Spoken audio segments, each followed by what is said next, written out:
산도신경으로 신앙 고백하시겠습니다. 전능하사 천지를 만드신 하나님 아버지를 내가 믿사오며 그 외아들 우리 주 예수 그리스도를 믿사오니 이는 성령으로 잉태하사 통정녀 마리에게 나시고 본디오 빌라도에게 고난을 받으사 십자가에 못 박혀 죽으시고 장사한 지 사흘 만에 죽은 자 가운데서 다시 살아나시며 하늘에 오르사 전능하신 우편에 앉아 계시다가 저희로서 산자와 죽은 자를 심판하러 오시리라. 성령을 믿사오며 거룩한 공회와 성도가 서로 교통하는 것과 죄를 사하여 주시는 것과 몸이 다시 사는 것과 영원히 사는 것을 믿사옵나이다. 아멘. 찬송가 288장 찬송하시겠습니다.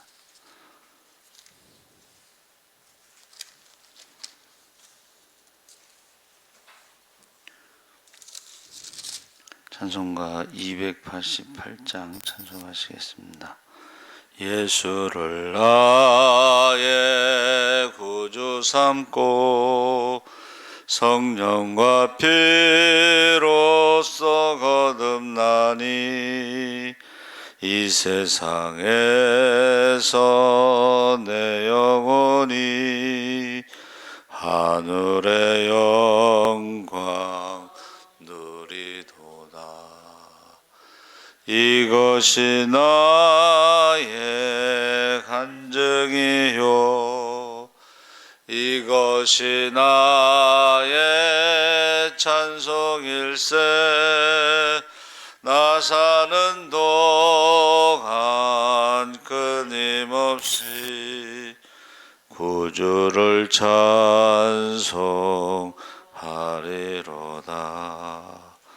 온전히 주께 맡긴 내 영 사랑의 음성을 듣는 중에 천사들 왕래하는 것과 하늘의 영광 보리로다.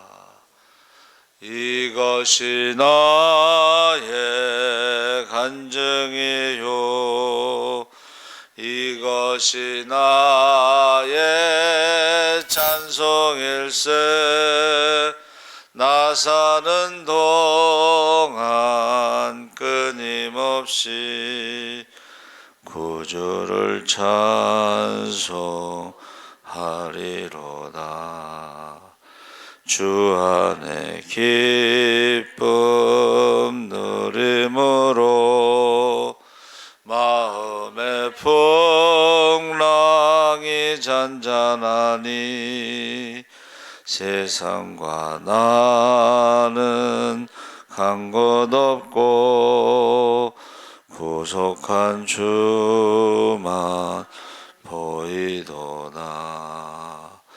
이것이 나의 간증이요 이것이 나의 찬송일세. 나 사는 동안 끊임없이 구주를 찬송하리로다. 아멘. 하나님 말씀은 요한복음 14장 1절에서 6절까지 말씀을 보겠습니다. 신약성경 171쪽에 있습니다.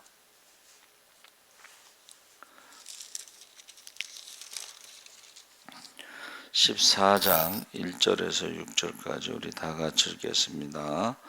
너희는 마음에 근심하지 말라. 하나님을 믿으니 또 나를 믿으라. 내 아버지 집에 거할 곳이 많도다. 그렇지 않으면 너희에게 일렀으리라. 내가 너희를 위하여 거처를 예비하러 가노니 가서 너희를 위하여 거처를 예비하면 내가 다시 와서 너희를 내게로 영접하여 나 있는 곳에 너희도 있게 하리라. 내가 어디로 가는지 그 길을 너희가 아느니라. 도마가 이르되 주여 주께서 어디로 가시는지 우리가 알지 못하거늘 그 길을 어찌 알겠사옵나이까. 예수께서 이르시되 내가 곧 길이요 진리요 생명이니 나로 말미암지 않고는 아버지께로 올 자가 없느니라. 아멘. 할렐루야.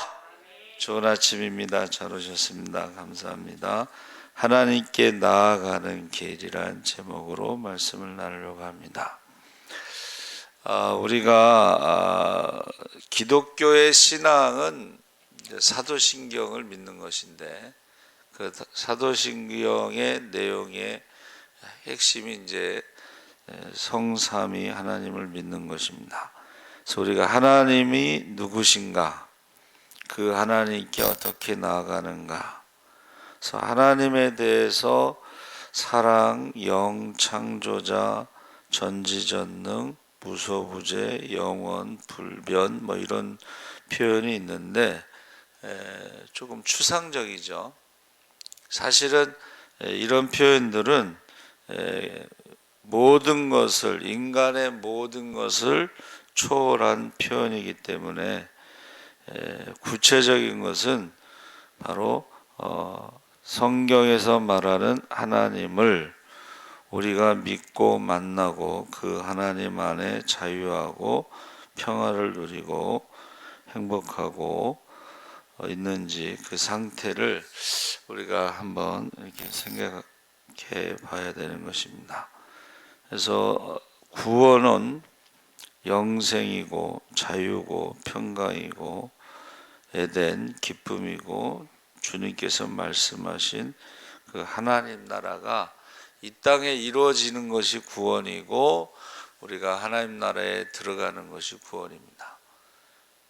이 땅에서 구원받은 사람이 들어가는 나라가 하나님 나라라는 거죠.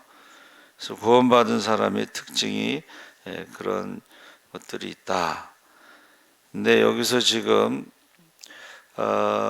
동서고금을 막론하고 인간의 최대의 관심사는 하나님을 만나는 것입니다. 그래서 하나님과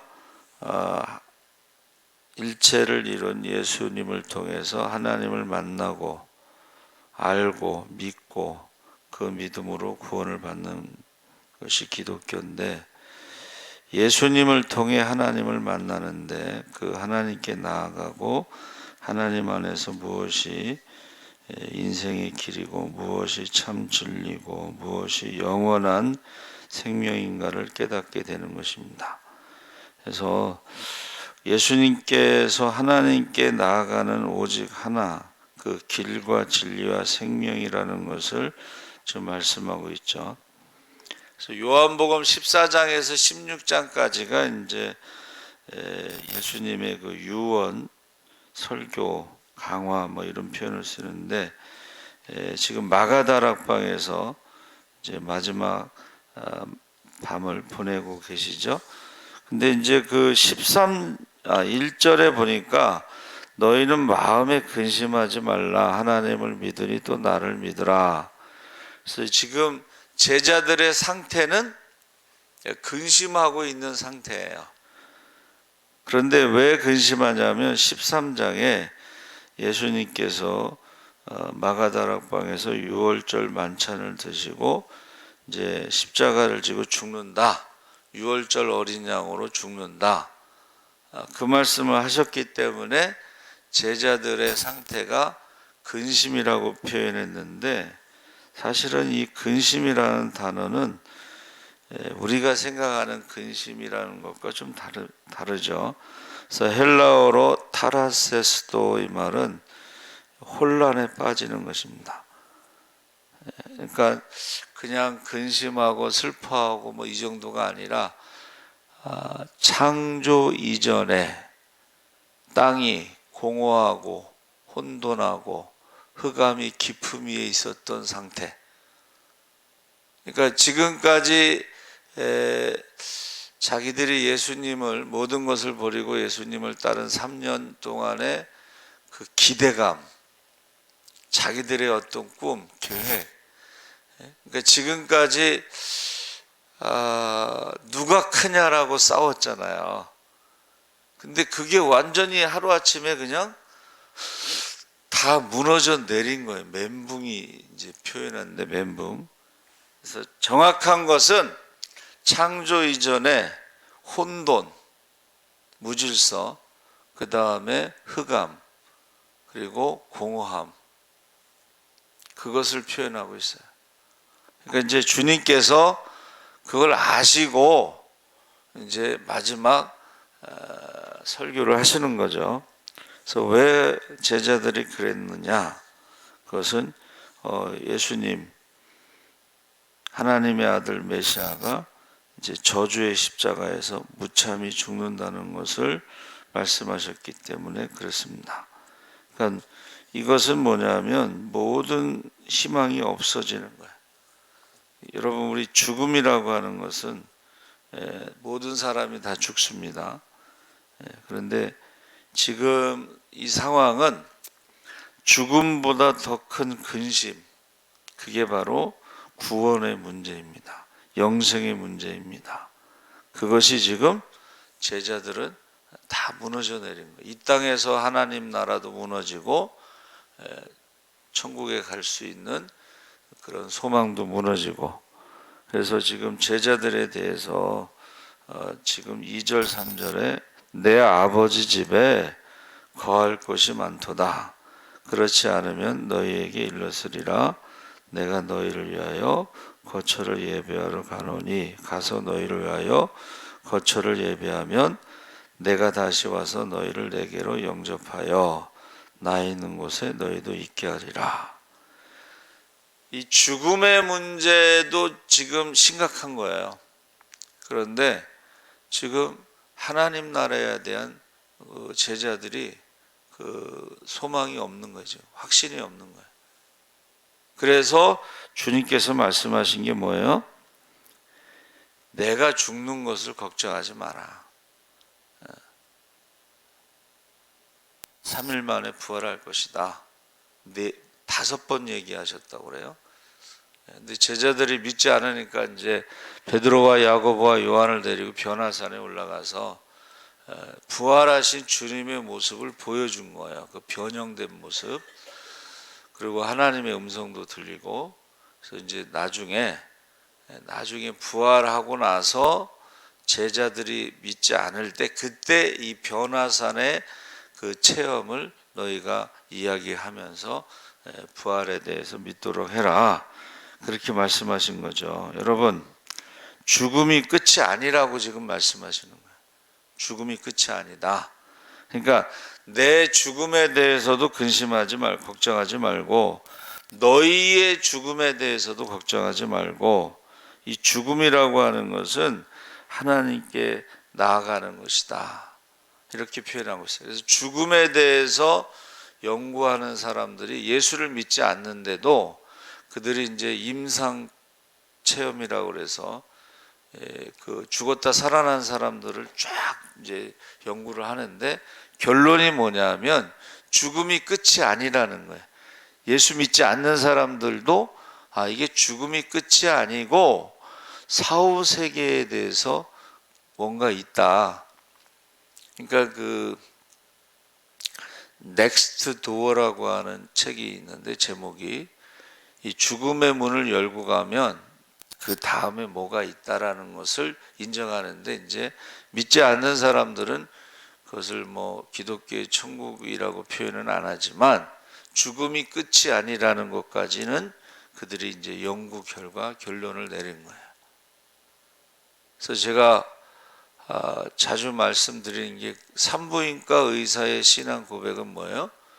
모태가 가장 완벽한 장소예요. 생명을 기르는. 그런데 때가 되면 나와서 또 다른 세계를 경험하는 거예요. 그래서 아이들이 태어나면 막 울잖아요. 그 어머니의 그 모태에서 가장 안전한 그런 곳에 있다가 딱 거기를 나올 때에 그 두려움, 불안 뭐 이런 거 있잖아요. 새로운 세계에 대해서. 귀가 들리지 않는 사람들 있잖아요. 근데 그 김원철 그 목사님이 부흥회 가서 이제 이렇게 아이 할머니가 데리고 왔어. 손녀를 귀가 들리지 않는.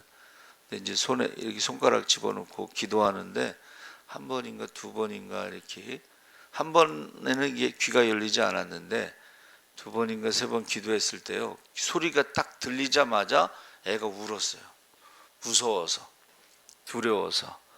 그러니까 지금 죽음의 문제에 대해서 예수님께서 십자가에서 죽으시는 것은 죄와 사망의 문제를 해결하시는 것이기 때문에 너희가 근심하지 말라 그랬습니다. 그래서 도마가 4절 5절에 내가 어디로 가는지 그 길을 너희가 아느니라 했을 때 도마가 이르되 주여 주께서 어디로 가시는지 우리가 알지 못하거늘 그 길을 어찌 알겠사옵나이까. 제자들이 하나님 나라에 대해서 이 땅의 하나님 나라 로마 제국으로부터 자유를 얻는 그런 나라에 대해서만 생각하고 예수님이 왕이 되었을 때 누가 큰 자인가 이것만 생각하다가 지금 전혀 다른 상황을 경험하는 것입니다. 그래서 영생의 길을 안다면 근심하지 않겠죠. 그래서 그 길을 어찌 알겠사옵나이까 라고 하는 질문에 6절에 예수께서 이르시되 내가 곧 길이요 진리요 생명이니 나로 말미암지 않고는 아버지께로 올 자가 없느니라. 해서 이 길과 진리가 영생이 바로 하나님께 나아가는 예수님이 바로 길이고 진리고 영생이다, 생명이다. 그래서 길이라고 하는 것은 이제 우리가 인생길이라고도 하지만은 바로 길도자를 써서 인간이 어디서부터 와서 어디로 어떻게 살다가 어디로 가는가. 내가 아버지에게서 나와 세상에 왔고 다시 세상을 떠나 아버지께로 가노라. 그래서 요한복음 16장 28절에 말씀하고 있습니다. 그래서 우리나라 말이 참 누가 만들었는지 모르지만 돌아가셨다 그러잖아요. 돌아가셨다. 돌아갈 내 고향 하늘나라.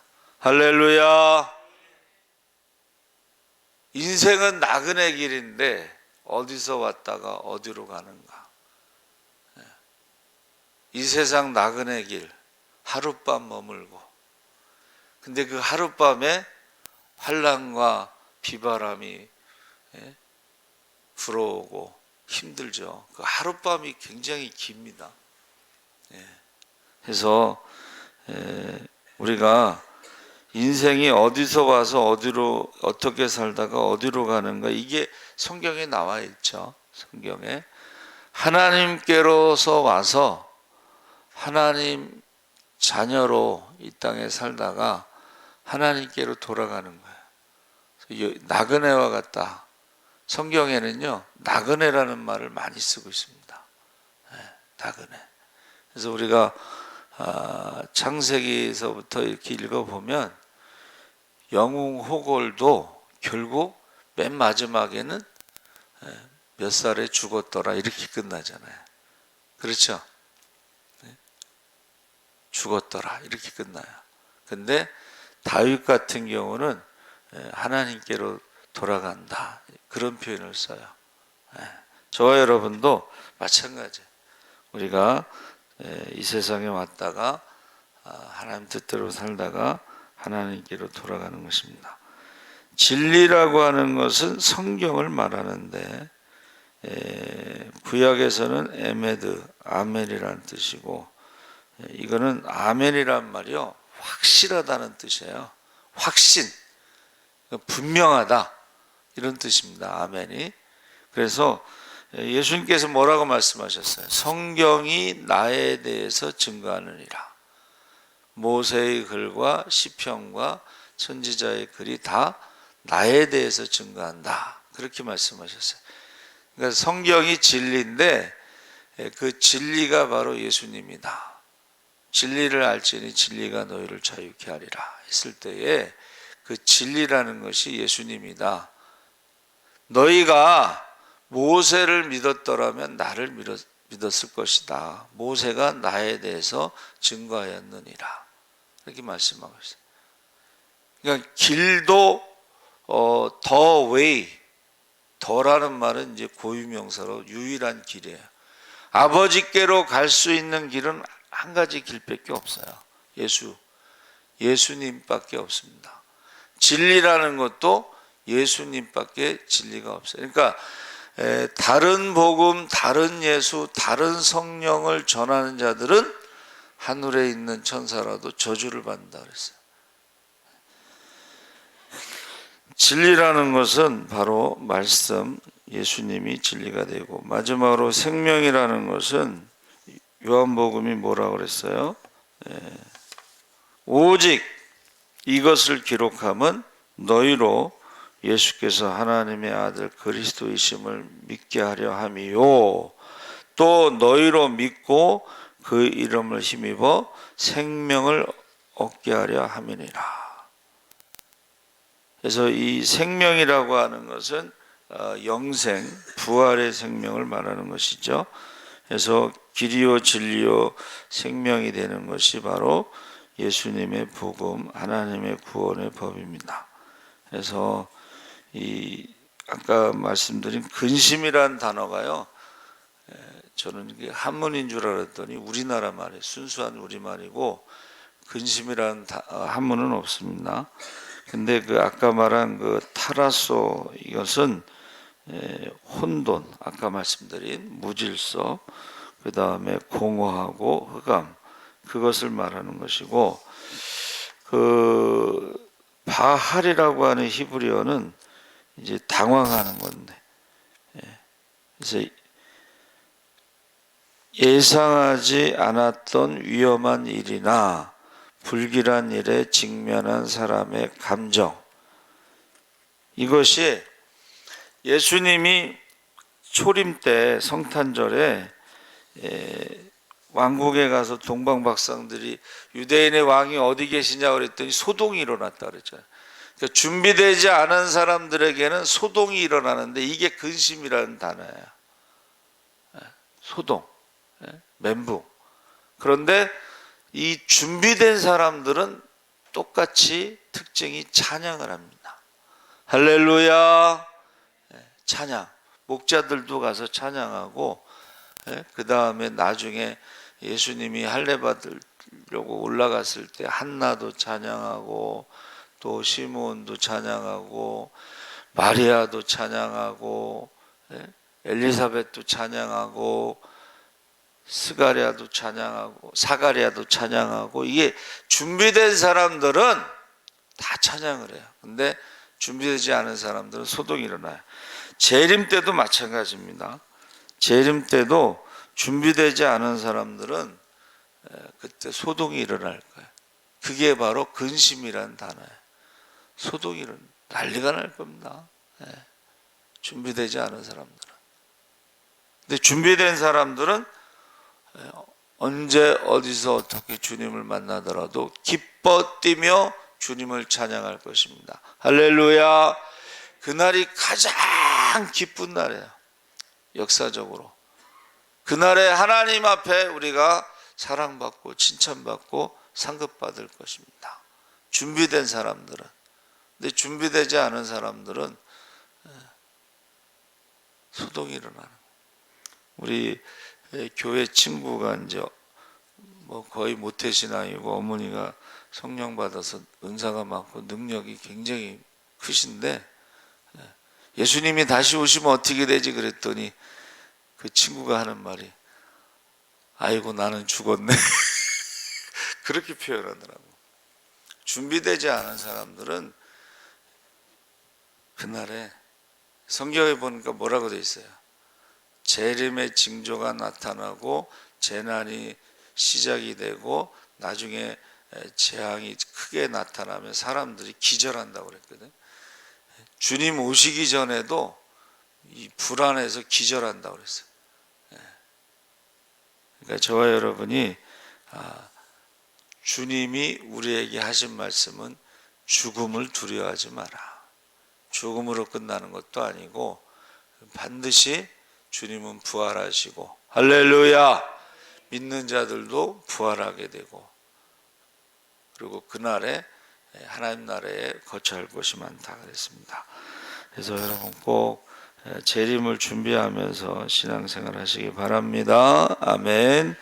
살아계신 하나님 아버지 감사합니다. 우리가 하나님께 나아가는 길은 예수님이 길이요 진리요 생명 되신다고 했습니다. 이제 너희는 마음에 근심하지 말라. 하나님을 믿으니 또 나를 믿으라 했사오니, 우리에게 믿음을 주시고 세상을 이길 수 있는 믿음을 주시고 세상이 감당할 수 없는 믿음의 영웅으로 살아가게 하시고 재림의 신앙으로, 마라나타의 신앙으로 살아가게 하시고, 언제 어디서 어떻게 주님 만나더라도 그날에 우리가 기뻐 뛰며 주님을 찬양할 수 있게 하여 주시옵소서. 감사하며 예수님의 이름으로 기도합나이다. 아멘.